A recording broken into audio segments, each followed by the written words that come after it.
quel autre irions-nous qu'à toi? Tu as les paroles de la vie éternelle, et nous avons cru, et nous avons connu. Si tu as la joie au cœur, dis merci. Si tu as la joie au cœur, dis merci. Si tu as la joie au cœur, il faudra la partager. Si tu as la joie au cœur, dis merci. Si tu as la joie au cœur, dis merci. Si tu as la joie au cœur, dis merci. Si tu as la joie au cœur, il faudra la partager. Si tu as la joie au cœur, dis merci. Bonjour, bonjour, chers internautes, mes meilleurs vœux à tous, meilleurs vœux vraiment. On ne s'est pas vu depuis un certain moment et donc je profite de cette première vidéo de l'année 2019 pour vous souhaiter meilleurs vœux. En tout cas, ma prière, c'est que vraiment Dieu puisse faire ce qu'il a prévu pour vous durant cette année, qu'il vous donne toujours et continuellement sa paix intérieure, sa joie dans toutes les circonstances que vous allez traverser durant cette année 2019. En tout cas, meilleurs vœux, je ne vais pas donner tous les souhaits comme on donne souvent parce que moi-même quand on les donne je suis un peu paniquée, mais je sais que Dieu est là pour vous encore comme il a été les années antérieures. Voilà, en tout cas comme je le disais, ça faisait un bon moment, on ne s'était pas vu, on n'a pas fait de vidéo et justement parce que c'était un petit congé de maternité. Oui, c'est un petit congé de maternité. Dieu nous a fait la grâce d'avoir un second enfant, une très belle petite princesse, vous ne pouvez pas imaginer. En tout cas, merci Seigneur. Merci beaucoup Seigneur et merci pour vos prières parce qu'évidemment l'accouchement c'est un miracle de Dieu. Ce n'est pas, même si la médecine, les sciences exactes, mais vraiment c'est un miracle et nous voulons vraiment remercier le Seigneur pour cela. Donc là, nous sommes de retour et bien sûr on a une tonne de questions de vous, nos chers amis internautes. En tout cas, prenez votre patience, nous allons y répondre au fur et à mesure. Et pour vous autres, n'hésitez pas, si vous voulez nous ajouter encore des questions, en tout cas, j'espère qu'on ne va pas se noyer, mais on va faire l'effort par la grâce de Dieu à y répondre. En tout cas, toutes vos questions, comme on vous le répète dans sur notre blog, les questions qui vous préoccupent, les questions que vous avez honte de poser devant les gens, parce que soit on va vous étiqueter, soit on va vous dire « Ah, mais pourquoi il pose ce genre de questions? Mais pourquoi ?» Des questions tabous. En tout cas, n'hésitez pas à nous écrire sur l'adresse qui défile sur l'écran. N'hésitez pas à écrire et nous allons vraiment nous faire le plaisir de vous répondre autant que nous avons bien sûr les réponses sur le corps de Christ, parce qu'évidemment d'autres personnes en dehors de nous également pourront participer à cette émission pour répondre à vos questions aussi.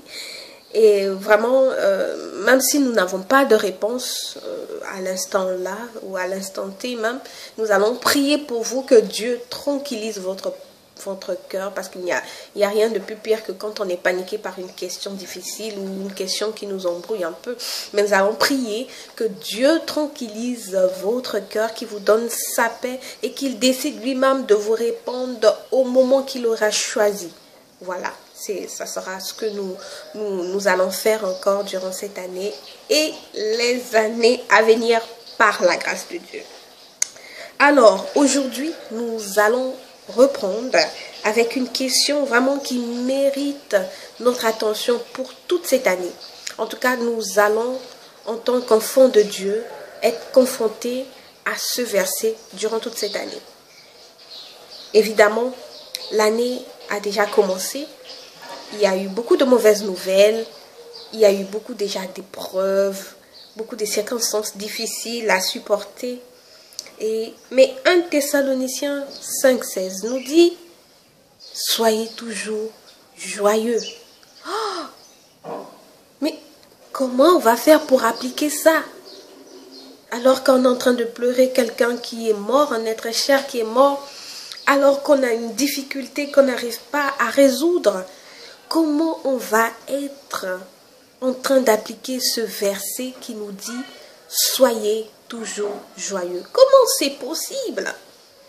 Mais si c'est possible, de quelle manière on doit le comprendre? Parce que je ne comprends pas, quelqu'un qui pleure va être toujours joyeux. Oh, l'intelligence ne comprend pas ça. Mais Dieu n'a pas mis ce verset dans la Bible pour rien. Et il ne peut pas nous demander d'appliquer quelque chose qui sera trop difficile pour nous. Ça sera vraiment difficile, certes, mais ça sera possible. Alors, comment comprendre cela? Comment appliquer? Qu'est-ce qu'on doit comprendre derrière ce verset? C'est la question d'aujourd'hui. Alors, sans plus tarder, mon époux va répondre à cette question et nous allons tout de suite suivre son interview.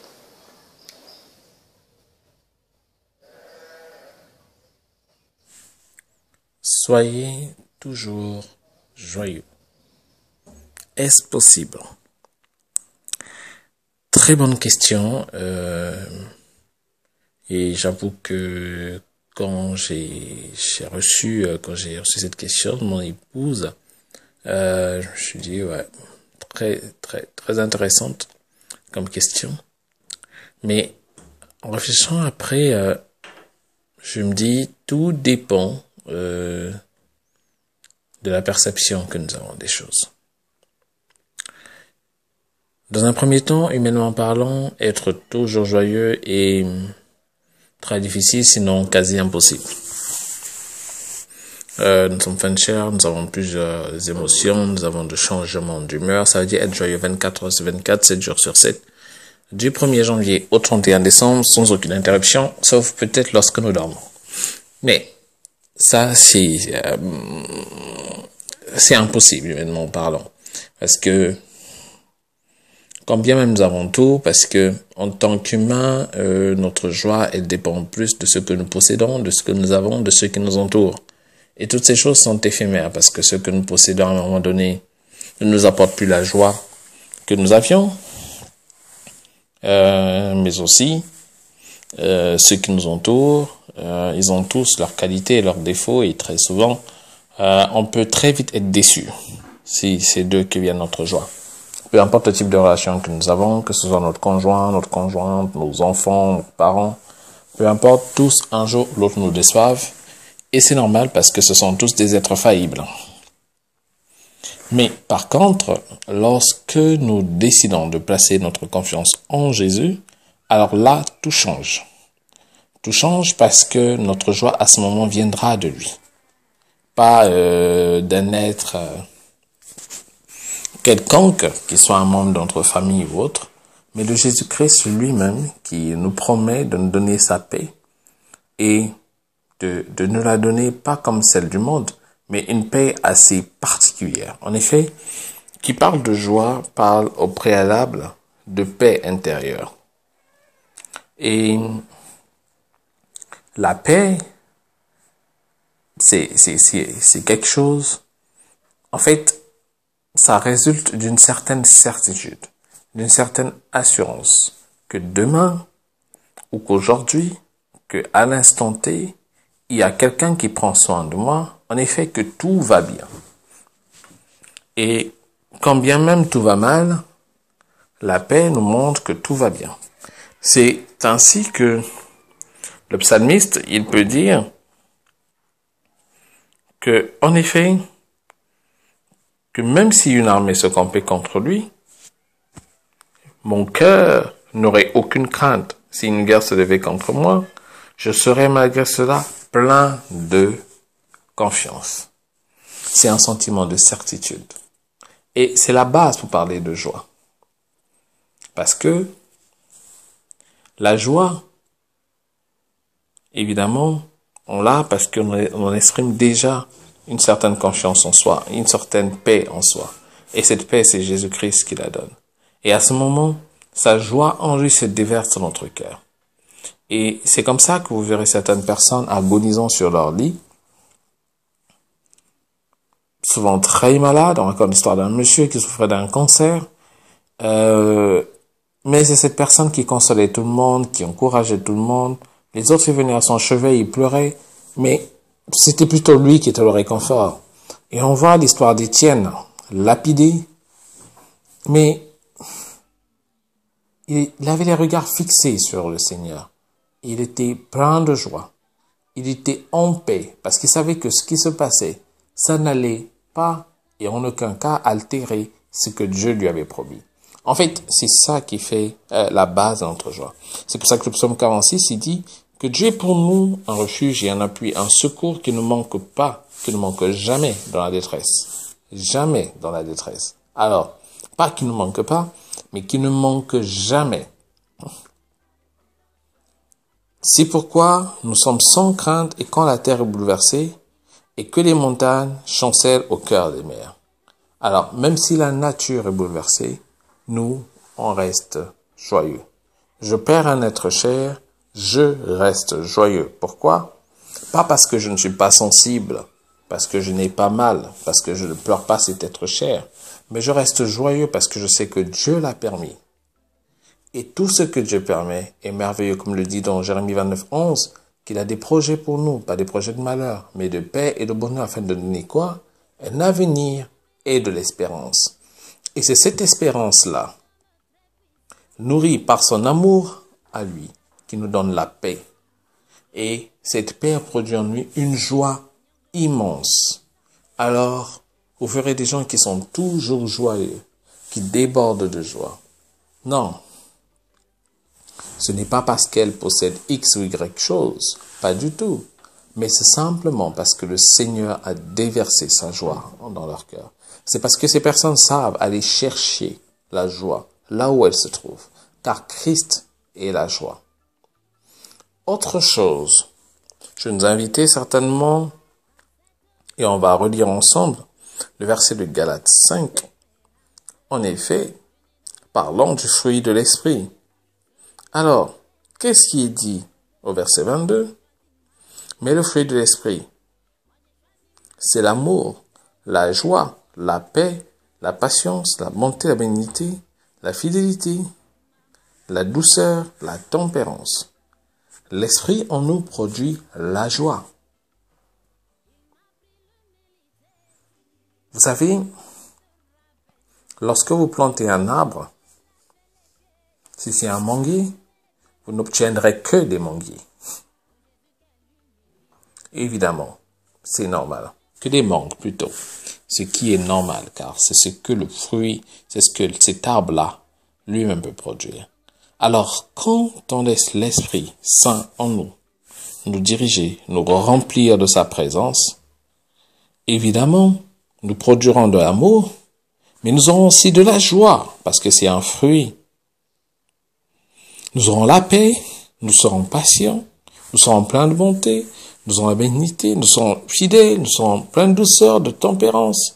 Mais pourquoi? Parce que nous avons laissé grandir en nous, croître en nous la présence de Christ, la présence de son esprit qui produit des fruits. C'est pour ça qu'il dit aux disciples que c'est moi qui vous ai choisi et je vous établis afin que vous portez du fruit et que ce fruit demeure. Ce que le Seigneur veut, c'est que nous produisons de la joie et que cette joie demeure. Alors, ça ne veut pas dire qu'il n'y aura pas d'affliction. Il y en aura. Le Seigneur, il en a connu sur la croix. Dans le chemin, évidemment, en allant vers la croix. Il en a connu. La Bible dit que ses sueurs étaient devenues comme des gouttes de sang. Tellement, humainement parlant, ça faisait peur d'aller sur la croix. Mais il est resté fidèle et confiant. Et il a accompli ce sacrifice avec joie, bien que cela ait été dans la souffrance. Alors, bien-aimé, aujourd'hui, peut-être que pour si peu tu perds ta joie.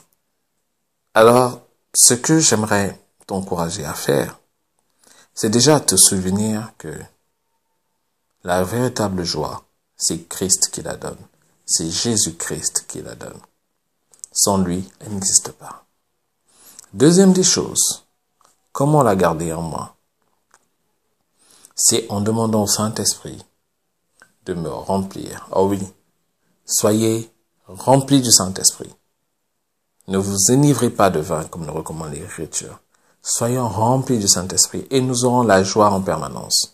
Parce que ce que Jésus veut, c'est que nous portons du fruit et que ce fruit-là demeure. Alors, si le Saint-Esprit est libre en nous, dans notre cœur, il n'y a pas de raison que nous n'ayons pas de joie. Il n'y a pas de raison que nous ne soyons pas en paix. Si, jusqu'à aujourd'hui, nous expérimentons encore cela, au-delà des circonstances, nous devons pouvoir nous réjouir et vivre en paix. Si aujourd'hui nous avons du mal, ça veut dire que nous n'avons pas cédé la place qu'il faut au Saint-Esprit, à Jésus-Christ dans notre cœur, pour nous guider, pour nous parler et pour travailler au travers de notre vie. Voilà un peu ce que j'aimerais dire par rapport à cela. Il est possible, oui, il est vraiment possible de garder la joie. En tout temps, en tout lieu, en toutes circonstances. Il est possible, mais à une seule condition. Soyons remplis du Saint-Esprit et laissons le Saint-Esprit travailler dans nos vies et dans nos cœurs. Et nous verrons que nous ferons des choses extraordinaires. Pas parce que nous le méritons, mais parce que nous avons été appelés pour, et le Seigneur nous a capacités pour cela. Que le Seigneur vous bénisse, et on se dit à très bientôt. Amen. Merci infiniment, vraiment, mon cher époux, pour cette réponse qui soulage le cœur, qui nous donne vraiment une nouvelle manière de voir ce verset. Et nous prions que Dieu, durant toute cette année, nous donne la force de pouvoir appliquer cela, de pouvoir voir l'avenir, de pouvoir voir ce que Dieu nous réserve derrière toutes les circonstances qui seront difficiles pour nous à supporter, de garder ce verset à l'esprit, que Dieu nous donne sa paix, sa joie intérieure dans toutes ces circonstances. Voilà, nous allons nous arrêter là et nous allons nous revoir bientôt dans une autre émission avec une autre question qui va encore nous bouleverser peut-être. En tout cas, à bientôt. Au revoir.